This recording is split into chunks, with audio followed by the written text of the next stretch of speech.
Olá, queridos, sejam bem-vindos à palestra O Líder, um Exemplo. Nós, como líderes, precisamos entender algumas coisas muito importantes em nossas vidas. Eu tenho aprendido que, como um líder e um pastor, eu não deixei de ser um ser humano. E quantos pastores, quantos líderes esquecendo desse detalhe, que você é um líder, é um pastor, mas é alguém criado por Deus, é um filho de Deus e não um robô. Então eu e você não podemos deixar que a rotina roube as coisas tão importantes e preciosas das nossas vidas. Nós somos líderes, sim, mas temos família, temos coisas importantes em nossas vidas que nós precisamos aprender a cuidar. E uma delas é aprender a descansar. E por que descansar? Porque nós precisamos entender quem nós somos em Deus. E se nós somos filhos de Deus, Ele tem nos chamado para ser exemplo para uma geração. E nós precisamos entender que ser exemplo vai necessitar que venhamos a agir de acordo com esse exemplo. Então, por exemplo, vamos lá, líderes que são casados, o seu casamento tem que ser um exemplo. Porque quem que vai querer seguir um líder que nem a esposa aguenta mais ou que nem o marido aguenta mais? No seu trabalho, você precisa ser um exemplo. Quem é que vai querer seguir um líder que está frustrado na vida, que anda frustrado? Sua saúde tem que ser um exemplo também, porque quem vai querer seguir um líder que está morrendo?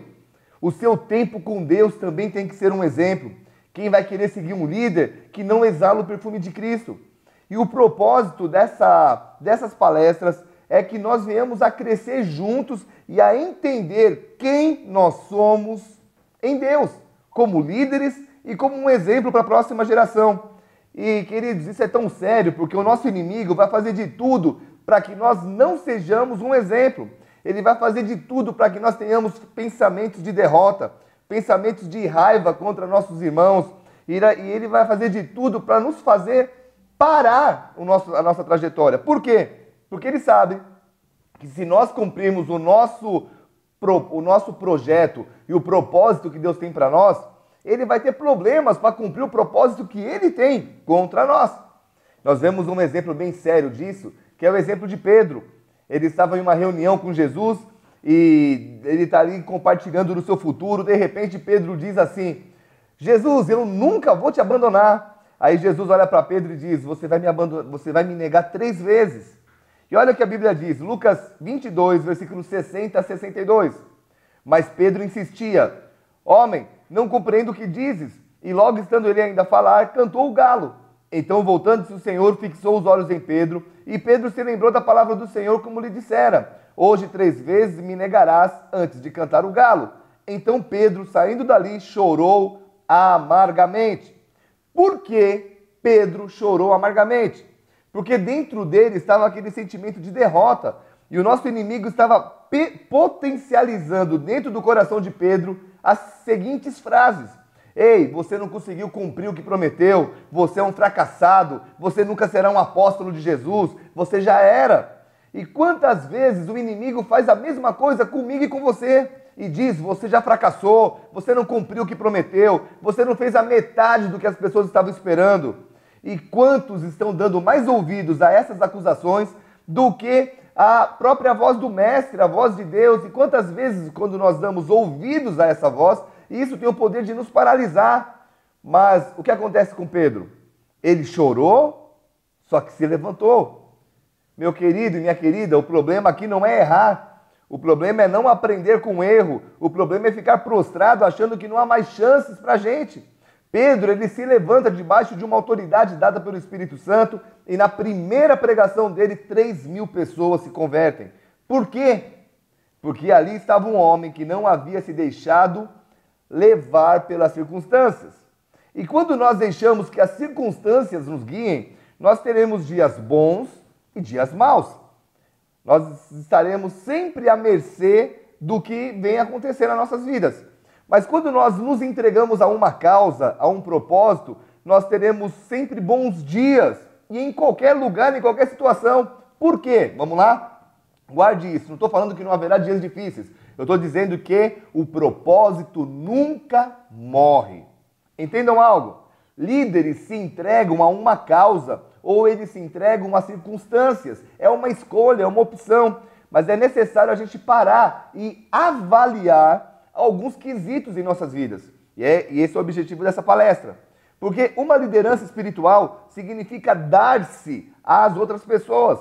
Efésios 5:25 diz: maridos, amai vossa mulher, como também Cristo amou a igreja e a si mesmo se entregou a ela. Isso implica em assumir responsabilidade para manter saudáveis os nossos relacionamentos. Então, eu quero te convidar, nesse instante, a fazer uma avaliação da sua liderança, tanto na igreja como na sua casa, na sua vida. Vamos lá. Primeira palavra que nós temos que fazer uma avaliação: iniciativa. Pergunte-se: eu estou direcionando e assumindo as responsabilidades no meu relacionamento? Eu estou dando direcionamento e assumindo as responsabilidades no meu relacionamento em casa, no meu relacionamento na igreja, no meu relacionamento no trabalho?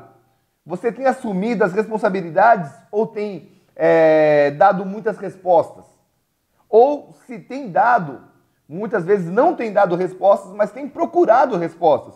Tem gente que não dá, mas as fica procurando, quer saber o porquê disso e não assume nunca a responsabilidade como um líder. E o detalhe aqui é que quando um time vai mal, não se troca o time inteiro, se troca o técnico. Se algo está mal na tua vida, não culpe os outros, culpe a sua liderança.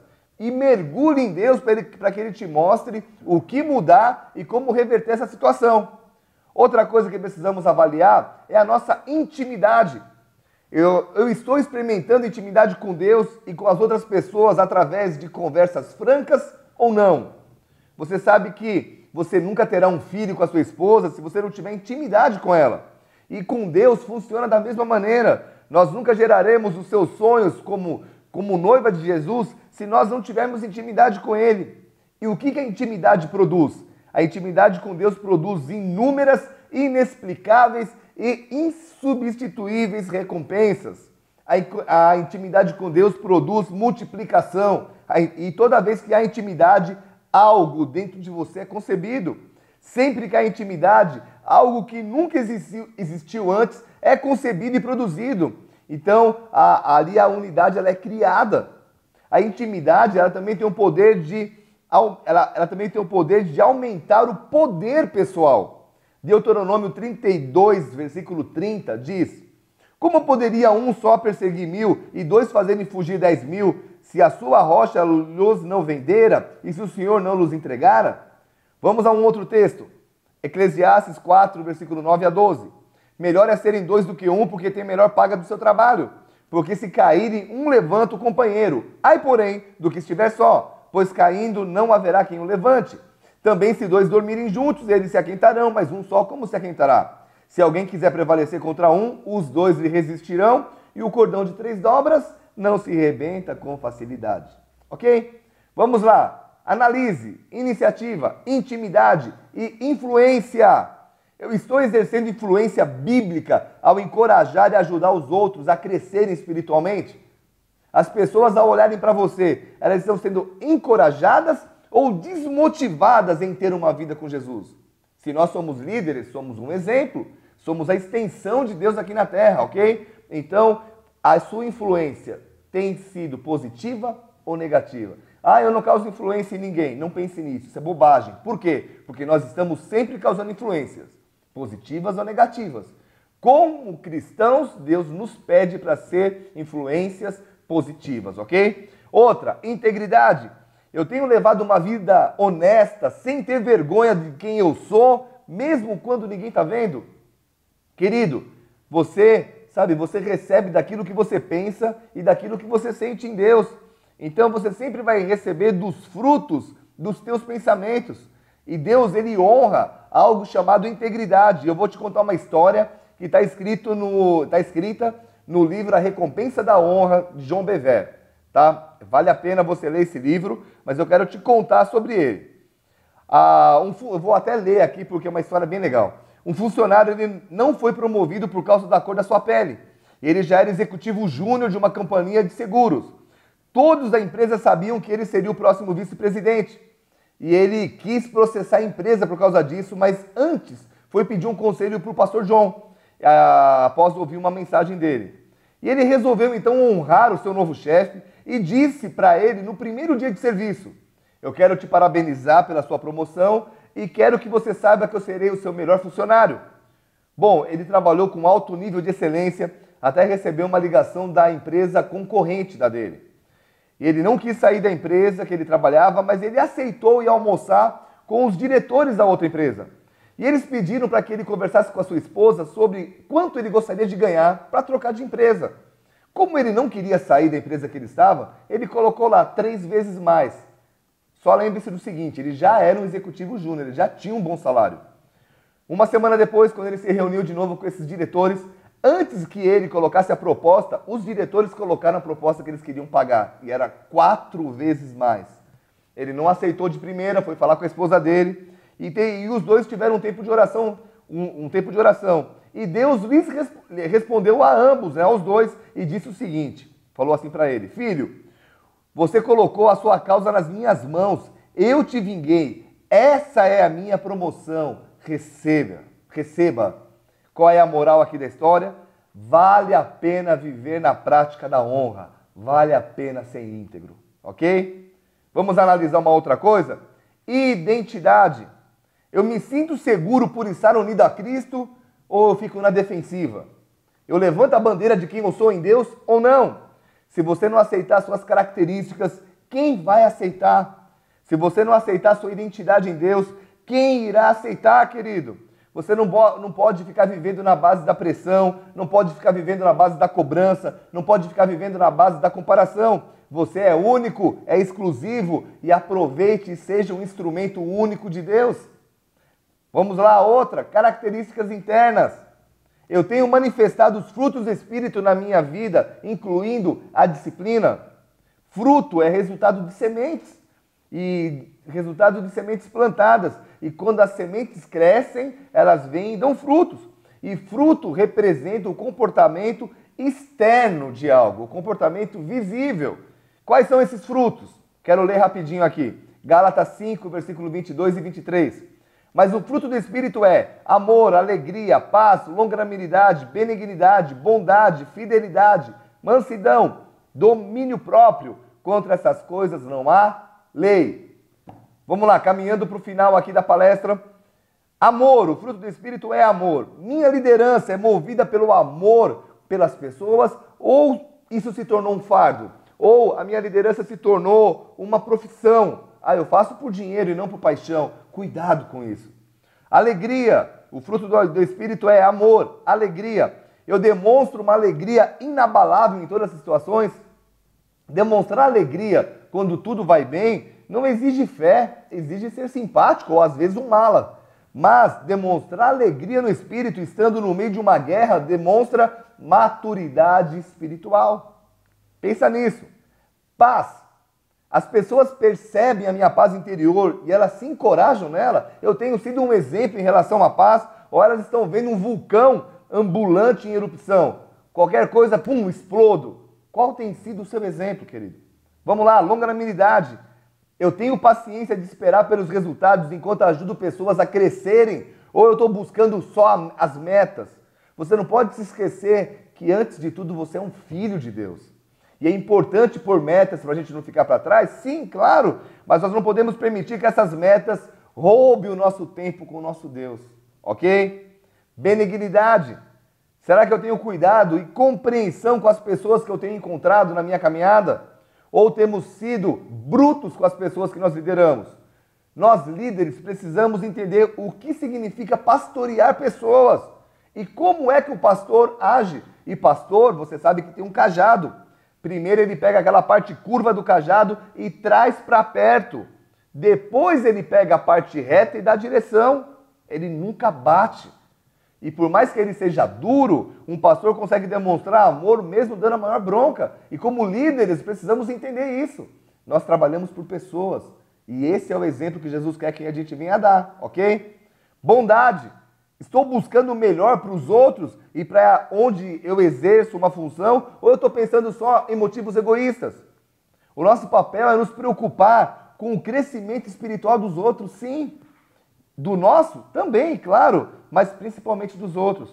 Isso tem a ver com um coração bom, um coração puro, um coração que não guarda mágoas.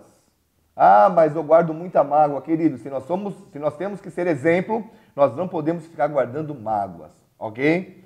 Fidelidade. Eu estou sendo comprometido com a minha missão? Pergunte-se.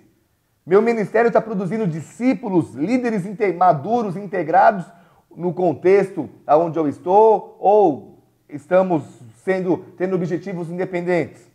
De que maneira nós compartilhamos a nossa visão com nossos liderados? E a questão aqui é, de que modo eu posso estimular o alinhamento com aqueles que eu lidero, tanto no ministério quanto no trabalho? Eu acredito que nós temos que ser flechas apontadas para o mesmo lugar, senão fica tudo confuso. Mais uma, mansidão. O meu poder está sob controle? É uma pergunta forte. Será que eu consigo ser, quando é necessário, severo e carinhoso? Eu consigo ser pai e general? Eu consigo chorar com alguém que está chorando e rir com quem está rindo? Sabe, queridos, todas as igrejas, se você é pastor, um líder de uma igreja, todas as igrejas têm problemas. Se você tem 80 pessoas com você ou 3.000 pessoas com você, saiba, todas terão problemas. E a questão é a diferença que você lida nessa pressão. A Bíblia diz que melhor é o longânimo do que o herói de guerra e aquele que domina o seu espírito do que aquele que governa uma cidade. Então a diferença não está no tamanho da sua igreja, mas na capacidade que o líder tem de reagir e resolver esses problemas. Você consegue resolver esses problemas sem absorvê-los? Você consegue resolver questões? Ah, eu não gosto de problema. Querido, se não tivesse problema na igreja, não precisava de pastor. Mas como você lida com isso?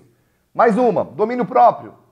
Eu estou sendo disciplinado para obter progresso na minha vida? Eu já li isso, eu já falei aqui e eu quero terminar dizendo, Provérbios 16, 32. Melhor é o longânimo do que o herói de guerra e o que domina o seu espírito do que aquele que toma uma cidade. Domínio próprio tem a ver com o anterior, que é a mansidão. Por quê? Porque quando eu estou resolvendo problemas num lugar e quando eu tenho domínio próprio, eu consigo sair daquele lugar e deixar o problema ali. E eu consigo chegar na minha casa e apagar a luz dos problemas que ficaram na igreja. Por que eu estou dizendo isso? Quantos pastores, quantos líderes confundindo tudo, levando os problemas da igreja para casa, da casa para a igreja e não conseguindo ter domínio próprio para separar as coisas. E aí, com isso, perdendo a paixão pelo pastoreio, perdendo a motivação da liderança. Queridos, você não pode misturar as coisas e o domínio próprio é a chave para você separar aonde cada problema está e saber administrá-lo ali e chegar em casa, opa, aqui agora voltei a ser o pai, voltei a ser o marido, opa, agora aqui eu preciso ser mais severo, aqui vou chupar um sorvete com os liderados. A questão é ter esse domínio das situações. Como você tem liderado a sua vida? Que exemplo você tem deixado? Que legado você tem deixado para aqueles que estão vindo? Saiba que liderança não tem muito a ver com aquilo que você faz, mas com aquilo que os seus liderados estão fazendo. Quer conhecer um bom líder? Não olha para ele, olha para os liderados. E como é que o liderado vai agir? Ele vai agir conforme o exemplo do líder. Essa é a questão. Analise a sua vida debaixo de todas essas palavras que eu falei aqui e seja um exemplo aonde você estiver. Pai, muito obrigado, porque nós sabemos que o Senhor nos ensina a ser exemplos, a ser extensão do Senhor, do seu ministério aqui na terra. Eu te peço, em nome de Jesus, nos ajude a ser esse exemplo, em nome de Jesus. Amém? Deus te abençoe e até a próxima palestra. Valeu, gente!